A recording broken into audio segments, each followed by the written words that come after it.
প্রিয় শিক্ষার্থীরা, আসসালামু আলাইকুম। বোর্ড প্রশ্নের এমসিকিউ সমাধান পর্ব আজকে ঢাকা বোর্ড দিয়ে আমরা শুরু করছি। প্রথম প্রশ্নটি এখানে আছে, নিচের কোনটি non metallic cable? Twisted pair cable, coaxial cable, fibre optic cable, telephone cable. উত্তরটি হবে ফাইবার অপটিক কেবল। যে কেবলটি সিলিকা, কাঁচ অথবা স্বচ্ছ প্লাস্টিক দিয়ে তৈরি এবং আলোর পূর্ণ অভ্যন্তরীণ প্রতিফলন পদ্ধতিতে ডেটা আদান প্রদান করতে পারে তাকেই ফাইবার অপটিক কেবল বা অপটিক্যাল ফাইবার কেবল বলা হয়। তাহলে বাকিগুলো সবগুলি মেটালিক কেবল, আর এটি কাঁচ বা সিলিকা দ্বারা তৈরি হওয়ার কারণে বা স্বচ্ছ প্লাস্টিক দ্বারা তৈরি হওয়ার কারণে এটি নন মেটালিক কেবল হিসেবে পরিচিত। 2 নম্বর প্রশ্নে একটি উদ্দীপক দেওয়া হয়েছে, কলেজের কম্পিউটার ল্যাবে নেটওয়ার্কভুক্ত 8টি কম্পিউটার আছে এবং প্রতিটি কম্পিউটার একটি ডিভাইসের অধীনে যুক্ত আছে। আমরা সবগুলো কম্পিউটার যদি একটি কেন্দ্রীয় ডিভাইস দ্বারা যুক্ত থাকে তাকে আমরা স্টার টপোলজি বলি। যেই নেটওয়ার্কে প্রতিটি কম্পিউটার একটি কেন্দ্রীয় ডিভাইসের মাধ্যমে যুক্ত থাকে তাকে স্টার টপোলজি বলে, এবং স্টার টপোলজিতে সাধারণত কেন্দ্রীয় ডিভাইস হিসেবে হাব বা সুইচ ব্যবহৃত হতে পারে। একই প্রশ্নের একই উদ্দীপকের দ্বিতীয় প্রশ্নটি দেওয়া আছে, উদ্দীপকে ব্যবহৃত ডিভাইসের কি বৈশিষ্ট্য রয়েছে? ডেটা সংঘর্ষের সম্ভাবনা কমায়, ডেটা ফিল্টারিং করতে পারে, একাধিক নেটওয়ার্ককে যুক্ত করতে পারে। তো সুইচ বা হাব হিসেবে যখন কোনো ডিভাইস ব্যবহার করা হয় সেটি মূলত ডেটা সংঘর্ষের সম্ভাবনা কমায় এবং ডেটা ফিল্টারিং করতে পারে। আর ডেটা নেটওয়ার্ককে যুক্ত করার জন্য, 2 বা ততোধিক নেটওয়ার্ককে যুক্ত করার জন্য যে ডিভাইস ব্যবহার করা হয় তাকে ব্রিজ বলা হয়। তাহলে 1-2 সঠিক উত্তর। উদ্দীপক দিয়ে আরও একটি প্রশ্ন দেওয়া হয়েছে, এখানে 4 নম্বর প্রশ্নের উত্তর এই উদ্দীপক থেকে দিতে হবে। ডক্টর রাশেদ দীর্ঘদিন গবেষণা করে একটি যন্ত্র নির্মাণ করলেন যেটি ঝুঁকিপূর্ণ কাজে ব্যবহার করা যায়। ডক্টর রাশেদ গবেষণাগারে প্রবেশের জন্য একটি বিশেষ ডিভাইসের দিকে তাকানোর পর দরজা খুলে যায়। এখানে ক নম্বরের প্রশ্ন দেওয়া হয়েছে। প্রথম যে প্রশ্নটি দেওয়া হয়েছে, গবেষণাগারে প্রবেশের প্রযুক্তিটি হচ্ছে এই যে ডিভাইসের দিকে তাকালে দরজাটি খুলে যাবে, নিশ্চয়ই একটি বায়োমেট্রিক ডিভাইস, তাই যন্ত্রটি হলো বায়োমেট্রিক্স প্রযুক্তি, যন্ত্রের ব্যবহৃত প্রযুক্তি। এরপর আমরা বায়োমেট্রিক্স কাকে বলে জেনে নিচ্ছি। মানুষের শারীরিক কাঠামো বা আচরণগত বৈশিষ্ট্যের ভিত্তিতে কোনো ব্যক্তিকে অদ্বিতীয়ভাবে শনাক্ত করার প্রযুক্তিকে বায়োমেট্রিক্স বলা হয়। বায়োমেট্রিক্স পদ্ধতিতে সাধারণত hand geometry, fingerprint, retina scan ব্যবহার করা হয়, ফেস রিকগনিশন ব্যবহার করা হয়। এই যে ফেস রিকগনিশন ব্যবহার করার মাধ্যমেই কিন্তু যন্ত্রের একটি নির্দিষ্ট ডিভাইসের দিকে তাকানোর পর দরজাটি খুলে গিয়েছিল। তাহলে এখানে বায়োমেট্রিক্স প্রযুক্তি ব্যবহার করা হয়েছে। একই উদ্দীপক থেকে দ্বিতীয় যে প্রশ্নটি দেওয়া হয়েছে 5 নম্বরে, গবেষণাগারে প্রবেশের প্রযুক্তিটি ব্যবহৃত হতে পারে। তোমরা দেখেছো যে গবেষণাগারে প্রবেশের প্রযুক্তিটি হচ্ছে যে বায়োমেট্রিক্স পদ্ধতি। এই বায়োমেট্রিক্স পদ্ধতি আর কোথায় কোথায় ব্যবহৃত হতে পারে? 3টি প্রশ্ন উদ্দীপক দেওয়া হয়েছে, এখানে অপশন দেওয়া হয়েছে পাসপোর্ট, জন্ম নিবন্ধন এবং ভোটার নিবন্ধনে। আমাদের দেশে এখনো পর্যন্ত মূলত ভোটার নিবন্ধন এবং পাসপোর্টেই ব্যবহার করা হয় এই প্রযুক্তিটি। এছাড়াও বায়োমেট্রিক্স পদ্ধতি ব্যবহৃত হতে পারে জাতীয় পরিচয়পত্রে, এখন আমাদের দেশে ব্যবহৃত হয়। পাসপোর্ট অবশ্যই ব্যবহৃত হয়, আদমশুমারিতেও কখনো কখনো ব্যবহৃত হয়ে থাকে। আমরা পরবর্তী প্রশ্নে চলে যাচ্ছি। 6 নম্বর প্রশ্নে দেওয়া আছে, বাংলা বর্ণমালা কোন কোডভুক্ত? বাংলা বর্ণমালা BCD code, ASCII code, Unicode এবং ইভিসিডি কোড। এই 4 প্রকার কোডের মধ্যে মূলত ইউনিকোড বা ইউনিভার্সাল কোডই একমাত্র কোড যেটি পৃথিবীর সমস্ত ভাষাকে কভার করে। সেজন্য বলা হয় পৃথিবীর সকল ভাষাকে কম্পিউটারের কোডভুক্ত করতে যে কোড ব্যবহার করা হয় তাকে ইউনিকোড বলে। এটি 16 বিটের কোড। এছাড়া আমরা জেনে রাখবো বিসিডি একটি 4 বিটের কোড, আস্কি 7 বিটের কোড, আস্কি 8 একটি 8 বিটের কোড, ইভিসিডি আইসি হলো 8 বিটের কোড। একটি বাইনারি সংখ্যা দেওয়া আছে, সমতুল্য সংখ্যা কোনটি? অক্টাল পদ্ধতিতে উত্তর জানতে চাওয়া হয়েছে। শিক্ষার্থীরা তোমরা এখানে খেয়াল করো, সংখ্যাটি বাইনারিতে আছে আর উত্তর সবগুলো দেওয়া হচ্ছে অক্টাল পদ্ধতিতে। অক্টাল সংখ্যাকে বাইনারি সংখ্যাকে যখন আমরা অক্টাল সংখ্যায় রূপান্তর করি, মূলত বাইনারি অঙ্কগুলোকে 3 বিট করে ভাগ করি। এখানে 3 বিট করে ভাগ করলে এদিকে 3 বিট থেকে যে মানটি পাওয়া যাবে 3 বিট করে গ্রুপ করলে সেই মানটি হলো 31.20। এখানে দেখো এই 3 বিটকে ভাগ করলে 1 পাওয়া যাবে, এই 11 এর আগে একটা 0 লিখলে 3 পাওয়া যাবে, সেজন্য 31। আর এদিকে ডান দিকে ভাগ করা হবে, 010 মানে হলো 2 আর 00 মানে 0, তাহলে 20 আমরা এই মানটি পেয়েছি। নিচের কোনটি টেক্সট এডিটর? HTML থেকে এই প্রশ্নটি দেওয়া হয়েছে। HTML এ কোডিং করার জন্য আমরা যে সফটওয়্যারটি ব্যবহার করি সেটি হলো নোটপ্যাড। নোটপ্যাডে বিভিন্ন ভার্সন রয়েছে। তো যে প্রোগ্রাম ব্যবহার করে কোডিং টাইপ করা হয় HTML কোডিং তাকে টেক্সট এডিটর বলা হয়। HTML এ কোড সাধারণত নোটপ্যাডেই লেখা হয়। তৃতীয় অধ্যায় থেকে এই প্রশ্নটি দেওয়া আছে। এখানে একটি তোমরা লজিক সার্কিট দেখতে পাচ্ছ। এই লজিক সার্কিটে y এর মান কত আমাদেরকে জিজ্ঞেস করা হয়েছে। দেখো এখানে এ দিয়ে একটি নট গেট রয়েছে এবং এ বি দিয়ে একটি অ্যান্ড গেট রয়েছে। তো এখানে উত্তরটি হলো এ বার বি। কীভাবে হবে সেটা তোমাদেরকে দেখিয়ে দিচ্ছি। এখানে এই অর গেটের মধ্যে একটি এ বার যুক্ত নট গেট রয়েছে এ বার, আর এটি একটি অ্যান্ড গেট। এই অ্যান্ড গেটের মান হলো এ ইন্টু বি, তাহলে অর গেট মানে প্লাস, সেজন্য হলো এ বার প্লাস এ বি। এই সমীকরণটি কিন্তু অরিজিনাল সমীকরণ। উত্তর যদি এরকম কিছু একটা দেয়া থাকতো তাহলে আমরা এটি দাগ দিতে পারতাম, এরকম কিছু দেয়া নেই। আসলে এই সমীকরণটিকে সরলীকরণ করে যে মানটি পাওয়া যায় সেটি এখানে উত্তরে দেওয়া হয়েছে। আমরা এই সমীকরণটিকে সরলীকরণ করার জন্য এর সাথে a plus one equal to one যে বুলিয়ান মৌলিক শিকার যে রয়েছে সেটি থেকে আমরা b প্লাস ওয়ান নিয়ে আসছি। এবার এ বার দিয়ে যদি আমরা এটাকে গুণ করি, এ বার বি প্লাস এ বার দিয়ে ওয়ান গুণ করলে এ বার হবে, এ বি এদিকে ঠিক থাকবে। এবার প্রথম এ বারটাকে আমরা শুরুতে নিয়ে আসলাম, এই দুটো অংশকে আমরা শেষে নিয়ে গিয়েছি। এবার এ বার ঠিক আছে, এখান থেকে আমরা বি কে যদি কমন নিই তাহলে এ বার প্লাস এ থাকবে। তোমরা জানো a plus a bar equal to হচ্ছে ওয়ান, সেজন্য a bar plus b into one পাওয়া যাবে। বি ইন্টু ওয়ান সমান হলো বি, অর্থাৎ এ বার প্লাস বি আমাদের কাঙ্ক্ষিত উত্তর।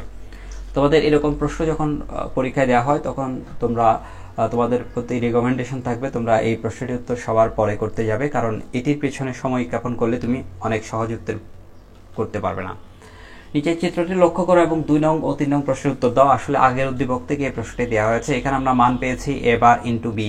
তো এ বার ইন্টু বি এই সমীকরণে বলা হচ্ছে ওয়াই ইকুয়াল টু 0 পেতে হলে আমাদেরকে কি বসাতে হবে, এ এবং বি এর মান কেমন হবে। এটি একটি আমি আগের প্রশ্ন থেকে সমাধান করি। এখানে যদি আমরা এর মান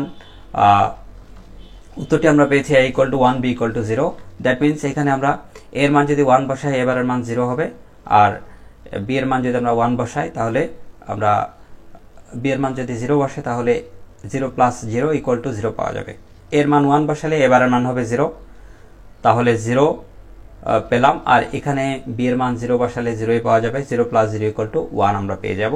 এভাবে আমরা মানটি পেয়ে যাচ্ছি। এর মান 1, বি এর মান 0 বসালে আমাদের মানটি ওয়াই এর মান 0 পাওয়া যাবে। তোমরা এই বিষয়টি খাতায় নিজেরা করতে পারো।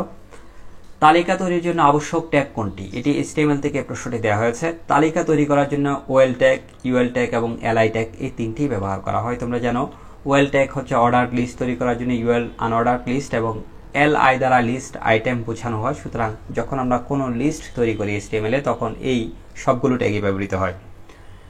HTML থেকে আরেকটি প্রশ্ন দেওয়া হয়েছে, অ্যাঙ্কর ট্যাগের সাথে ব্যবহৃত অ্যাট্রিবিউট কোনটি? অ্যাট্রিবিউট হলো ট্যাগের বৈশিষ্ট্য, নির্ধারক, নির্দেশ। তোমরা জানো যে অ্যাঙ্কর ট্যাগের সাথে যে অ্যাট্রিবিউটটি ব্যবহৃত হয় সচরাচর সেটি হলো href। এটি একটি অত্যাবশ্যকীয় অ্যাট্রিবিউট। এছাড়াও টার্গেট ইকুয়াল টু ব্ল্যাঙ্ক এই অ্যাট্রিবিউটটিও ব্যবহার করা হয়। টার্গেট নিজে একটি অ্যাট্রিবিউট, তাই এখানে ব্ল্যাঙ্ক ব্যবহার করা হবে এবং টার্গেট এই তিনটিই ব্যবহার করা হয়। টার্গেট এখানে মূলত ব্যবহৃত হবে, অ্যান্সার হিসেবে আমরা পাবো 1 2 সরি এখানে ক নম্বর টার্গেট অ্যাট্রিবিউটের ভ্যালু হচ্ছে ব্ল্যাঙ্ক। সুতরাং ব্ল্যাঙ্ক কোনো অ্যাট্রিবিউট না, এটা অ্যাট্রিবিউট ভ্যালু। মূলত এখানে দুটি অ্যাট্রিবিউট রয়েছে, একটা হচ্ছে href হাইফার রেফারেন্স আর এটি হলো টার্গেট ইকুয়াল টু যখন আমরা ব্ল্যাঙ্ক লিখি তখন একটি নতুন ব্ল্যাঙ্ক উইন্ডোতে আমাদের পেজটা ওপেন হয়। তাহলে অ্যাট্রিবিউট হলো এখানে মূলত দুটি href এবং টার্গেট, আর এটি হলো অ্যাট্রিবিউট ভ্যালু। তো অ্যাঙ্কর ট্যাগ HTML এ মূলত হাইপার লিঙ্ক তৈরিতে ব্যবহৃত হয়। এই ট্যাগের সাথে ব্যবহৃত অত্যাবশ্যকীয় অ্যাট্রিবিউট হলো href। এছাড়াও প্রয়োজন অনুসারে যে কোনো অ্যাট্রিবিউট ব্যবহার করা যেতে পারে। আমরা তৃতীয় অধ্যায় থেকে সংখ্যা পদ্ধতি রূপান্তর থেকে প্রশ্নটি পেয়েছি। FF হেক্সাডেসিমাল সংখ্যা, এর পূর্বের সংখ্যাটি কত? তোমরা একটি ক্লু মনে রাখবে, কোন সংখ্যার পূর্বের সংখ্যা মানে -1। এখানে আমরা হেক্সাডেসিমালে ক্যালকুলেটরে FF লিখে -1 লিখলেই কিন্তু EF এখানে উত্তর পাওয়া যাবে FE এই মানটি পেয়ে যাব। এটি আমাদের কাঙ্ক্ষিত উত্তর হবে, এই মানটি কিন্তু সঠিক উত্তর। আমরা HTML থেকে এখানে প্রশ্ন পেয়েছি, সবচেয়ে বড় হেডিং কোনটি? HTML এ 6টি হেডিং ব্যবহৃত হয়, এর মধ্যে সবচেয়ে বড় হেডিং হলো H1 এবং সবচেয়ে ছোট হেডিং হলো H6।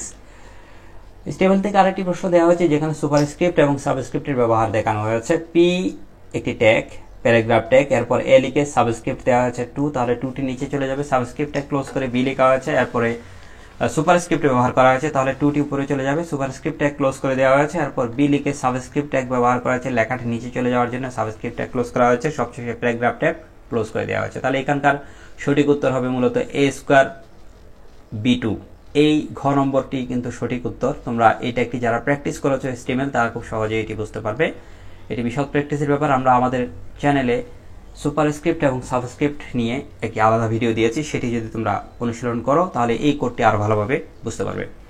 পরবর্তী প্রশ্ন হলো ডেটা টাইপ ডাবল এর ফরম্যাট স্পেসিফায়ার কোনটি? ফরম্যাট স্পেসিফায়ার হলো কোন ধরনের ডাটা তাকে স্পেসিফাই করার জন্য, শনাক্তকরণ করার জন্য HTML এর যে ক্যারেক্টার গুচ্ছ ব্যবহার করা হয় তাকে ফরম্যাট স্পেসিফায়ার বলে। আমরা ডাটা টাইপ অনুসারে কয়েক ধরনের ফরম্যাট স্পেসিফায়ার ব্যবহার করি। ডাবল ডাটা টাইপের জন্য ব্যবহৃত ফরম্যাট স্পেসিফায়ার হলো %LD, লং ফ্লোট বলা হয়। সি প্রোগ্রামিং ভাষায় বিভিন্ন ডাটা টাইপ রয়েছে, যেমন ক্যারেক্টার, ইন্টিজার, ফ্লোট এবং ডাবল। এই ডাটা টাইপগুলো ব্যবহৃত হয় এবং এই ডাটা টাইপগুলোর জন্য ব্যবহৃত ফরম্যাট স্পেসিফায়ারগুলো যথাক্রমে ক্যারেক্টার জন্য %C এবং ইন্টিজার জন্য %D, ফ্লোটের জন্য হচ্ছে %F আমরা সচরাচর ব্যবহার করি, এবং ডাবল ডাটা টাইপের জন্য আমরা যে ফরম্যাট স্পেসিফায়ার ব্যবহার করি লং ফ্লোট %LF ব্যবহার করি।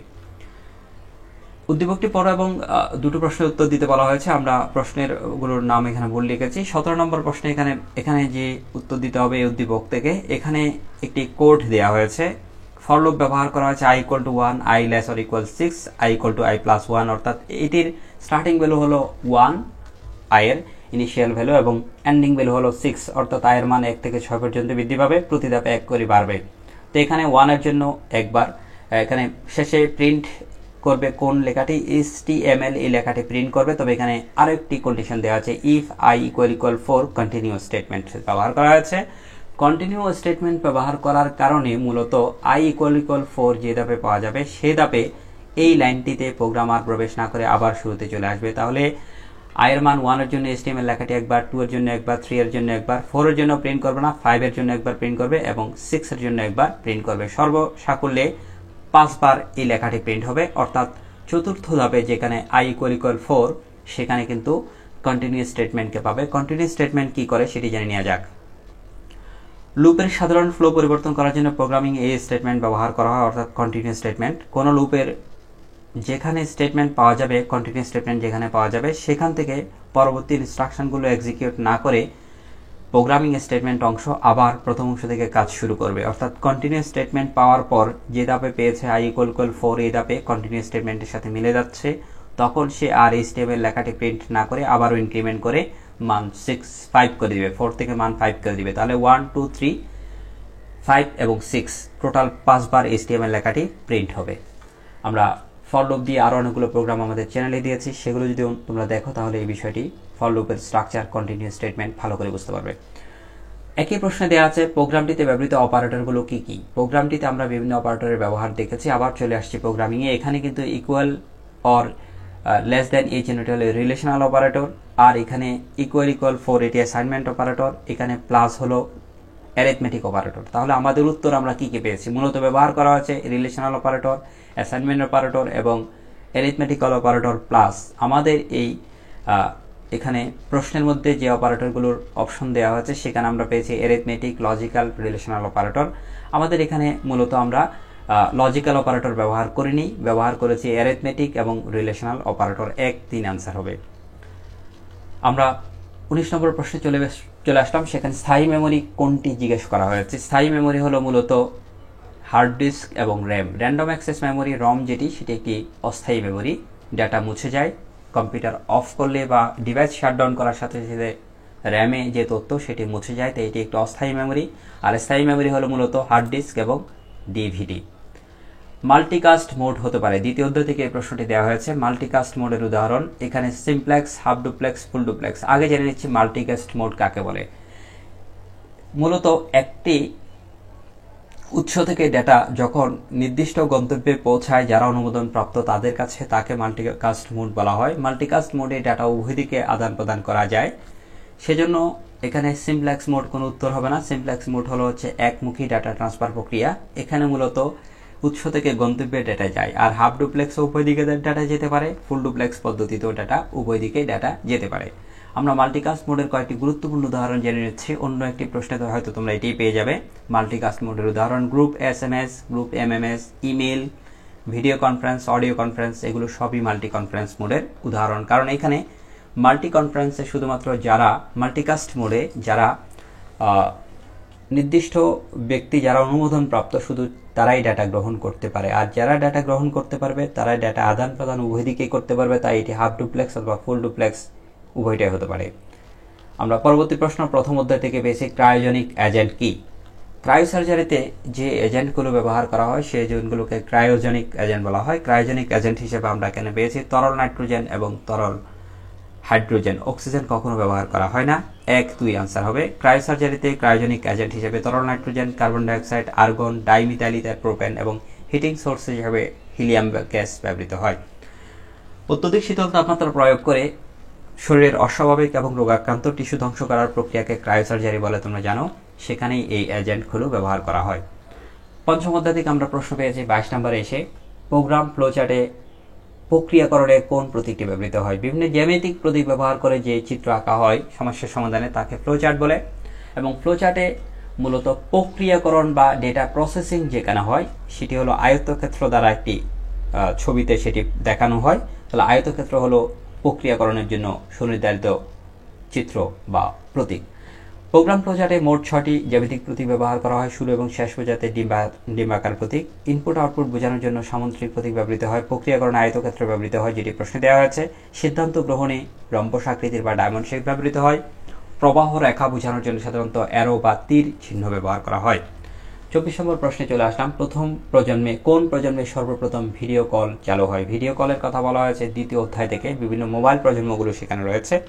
মূলত তৃতীয় প্রজন্মে আমরা ভিডিও কলের যাত্রা শুরু করি। তৃতীয় প্রজন্মকে হাই স্পিড ডেটা নেটওয়ার্ক বলা হয়। এই প্রজন্মে সুইচিং সার্কিটের পরিবর্তে প্যাকেট সুইচিং পদ্ধতি ব্যবহার করা হয়। শিক্ষার্থীরা এই কথাটি অত্যন্ত ইম্পর্টেন্ট, কারণ প্যাকেট সুইচিং প্রযুক্তি কোথায় ব্যবহার করা হয় সেটি দিয়েও প্রশ্ন আসতে পারে। এই প্রজন্মের মূল উদ্দেশ্য ছিল উচ্চ গতিসম্পন্ন ডেটা ট্রান্সমিশন।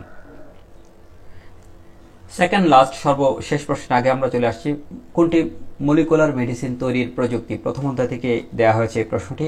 বায়ো ইনফরমেটিক্স হল মূলত মলিকুলার মেডিসিন তৈরির প্রযুক্তি। জীব সংক্রান্ত তথ্য ব্যবস্থাপনার কাজে কম্পিউটার প্রযুক্তির প্রয়োগে হল বায়ো ইনফরমেটিক্স, বা জীববিজ্ঞান সংক্রান্ত জ্ঞানকে কাজে লাগিয়ে যখন কোনো গবেষণা করা হয় তাকেও বায়ো ইনফরমেটিক্স বলা হয়। বায়ো ইনফরমেটিক্সে সফটওয়্যার টুলস হিসেবে জাভা, পাইথন, সি এবং C++ এই দুটো সব সফটওয়্যারে ব্যবহার করা হয়। Perl, spreadsheet, SQL, MATLAB, CUDA ইত্যাদি সফটওয়্যার ব্যবহার করা যায়। এগুলো আমাদের জেনে রাখতে হবে। অন্য একটি প্রশ্ন হয়তো এটি আমরা পেতে পারি। শিক্ষার্থীরা সর্বশেষ প্রশ্ন আমরা চলে আসছি কৃত্রিম বুদ্ধিমত্তায় ব্যবহৃত কোন প্রোগ্রামিং ভাষা। আমরা প্রথম অধ্যায় থেকে এই প্রশ্নটি পেয়েছি। আর্টিফিশিয়াল ইন্টেলিজেন্স বা কৃত্রিম বুদ্ধিমত্তায় সাধারণত প্রলগ ব্যবহৃত হয়। এছাড়াও আরও অনেক প্রোগ্রামিং ভাষা ব্যবহৃত হয়, সেগুলো আমরা জেনে নিচ্ছি। মানুষের চিন্তা শক্তি বা বুদ্ধিমত্তাকে কৃত্রিম উপায়ে কম্পিউটারের মাধ্যমে বাস্তবায়ন করাকে কৃত্রিম বুদ্ধিমত্তা বা আর্টিফিশিয়াল ইন্টেলিজেন্স বলা হয়। কৃত্রিম বুদ্ধিমত্তার মাধ্যমে যে সফটওয়্যার ব্যবহার করা হয় তাকে এক্সপার্ট সিস্টেম বলে, এবং এক্সপার্ট সিস্টেমের মাধ্যমে বিভিন্ন জটিল সমস্যার সমাধান করা হয়। এখানে প্রোগ্রামিং ভাষা হিসেবে প্রলগ, AMIL, C#, এটিকে সি যে তোমরা একটি প্রতীক দেখতে পাচ্ছ, সি এর পাশে যে প্রতীকটি হ্যাশ প্রতীক সেটিকে C# বলা হয়। জাভা, পাইথন, আর জুলিয়া, হ্যাস্কেল, LISP এই প্রোগ্রামিং ভাষাগুলো কৃত্রিম বুদ্ধিমত্তায় ব্যবহৃত হয়। সবাইকে অসংখ্য ধন্যবাদ জানাচ্ছি। ঢাকা বোর্ডের প্রশ্নের সমাধান পর্বে আমরা পর্যায়ক্রমে অন্যান্য বোর্ডের MCQ প্রশ্নগুলো আমাদের চ্যানেলে দিব।